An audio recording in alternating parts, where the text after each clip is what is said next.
Here is how to apply Glaco Mirror Coat Zero. It is used to apply an ultra-hydrophobic coating on your side mirrors and onboard cameras. Before starting, clean the surface with a glass cleaner or IPA solution. We are using Glaco D Cleaner to clean the surface. Give it a good wipe with a clean microfiber cloth.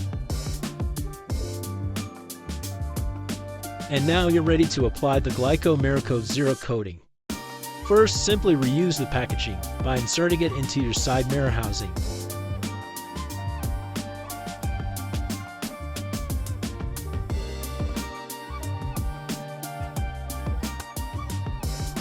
Shake well and spray the application from top to bottom evenly. Then you will notice a slight haze, which is normal. Just let it dry and it will be gone within minutes. Here's the before with no coating. And here's the after showing the ultra-hydrophobic magic of Glaco Mirror Coat Zero. You can also use these on your onboard cameras.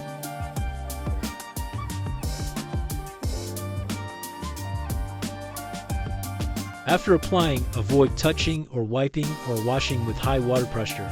It will break the Glaco Mirror Coat Zero coating. Also avoid turning on your heated mirrors, as it will also damage the coating.